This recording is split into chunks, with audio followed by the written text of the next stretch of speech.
आजच डाउनलोड करा आणि तुमच्या आवडत्या मालिकांचा आनंद लुटा. कांदे पोहे हे प्रत्येकाच्या आयुष्यात होतातच. तुमच्या आयुष्यात कांद्या पोह्यांचे क्षण आले का नाही आले ते तुम्ही बायपास करून डायरेक्ट पुढे गेला? हो, कांदे पोहे असं काहीच नाही झालं आमचं. आमच्या बाबतीमध्ये असं झालं की आम्ही मॅट्रिमोनी प्लॅटफॉर्म थ्रू भेटलो. बर, घरच्यांनी आग्रह केला होता तुम्ही दोघं एकमेकांना भेटा. अच्छा. असं काही फार आम्हाला उत्सुकता नव्हती एकमेकांना भेटण्याची, टू बी व्हेरी ऑनेस्ट. आणि माझ्या घरी भेटायचं ठरलं. मी मडला शूट करत होते, तो पण कुठेतरी परदेशी जाणार होता, माझं पण काहीतरी वेगळं होतं. तर आज काही करून जस्ट एक भेटून तरी घेऊया म्हटलं. काय 8 वाजता ये घरी, तोपर्यंत मी पोचीन. तो बिचारा पोचला 8 वाजता. तर मी तिकडूनच निघाले नव्हते, मढून. आणि जवळजवळ तास दीड तास लागतो पोचायला. मग मी त्याला म्हटलं तू एक काम कर, खालच्या मजल्यावर माझ्या घराची किल्ली ठेवलेली असते, ती घे आणि वर जाऊन बस. पण तू काय करशील तास दीड तास खाली थांबून? तर तो रॅन्डम नाही वाटत आहे का तुला खूप? हा, म्हणजे मला म्हणजे पहिल्यांदा कोणाला तरी भेटणार आहेस आणि शेजाऱ्यांकडनं चावी घेऊन तिच्या घरी वर तुला जाऊन जाऊन बसायचंय. हा, तो म्हटला मग मी किल्ली घेताना काय सांगू, मी तिला बघायला आलो. कोण आहे अरे मी?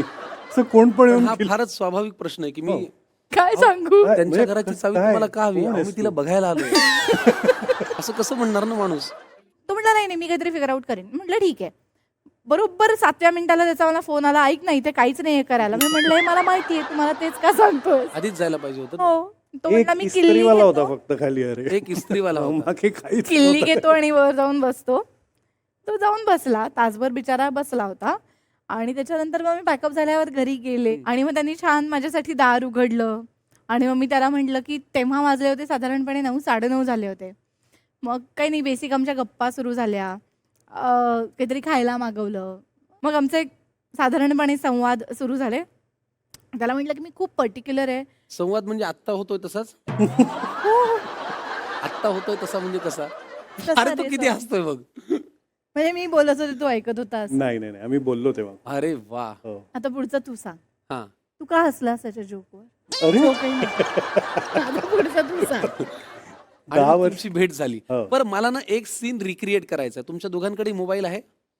आहे. आहे ना? हा, आपण एक काम करूया. हा सीन तुम्ही नीट बघा. 10 वर्षांपूर्वी एक प्रसंग असा घडला की मृण्मयी देशपांडे शूट करतायत. स्वप्नील राव त्यांच्या घरी पहिल्यांदा आलेत. ते खालीही थांबले, ज्या घरात ते कधीच गेले नाहीत त्या घरातही 1.5 तास थांबले. आता आपण एक काम करूया. स्वप्नील राव शूट करतायत आणि मृण्मयी देशपांडेला त्यांनी असं सांगितलं की 1.5 तास माझ्या घरात जाऊन थांब, बघूया ह्या कशा वागतायत. तू तिला फोन करून सांग माझं शूट चालू आहे, तुला 1.5 तास थांबायला लागेल. मृण्मयीमध्ये काय आणि या स्वाभाविक रिॲक्ट व्हायचं आहे तुम्हाला हो. प्रामाणिकपणे. ठीक आहे. हा हा, हॅलो, हा बोल. ऐक ना, मला ना जरा मी अडकलोय कामात. मला 1.5 तास अजून लागणार आहे अगं घरी पोचायला. अरे मी तुझ्या घराखाली आहे रे ऑलरेडी. हो, आय नो अगं, मी म्हणजे काही करू शकत नाही आता. मला आता 7:30 वाजता सांगतोयस की तुला याला अजून 1.5 तास आहे आणि Goregaon to Powai is impossible आत्ता इथे मी जाणं.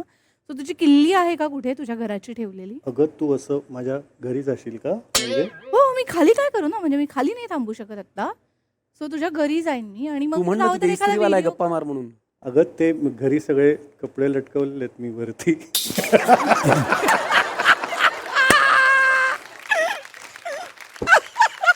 आय होप ते तुझेच आहेत. अरे हो. देवा. आई ग. तर मी बरं, घरी ठीक आहे, जा I hope जा. ते तुझेच आहेत आणि फक्त तुझ्या एकट्याच आहेत. Okay, see you. चल बाय बाय. बाय. कमाल मी असं केलं असतं. कमाल.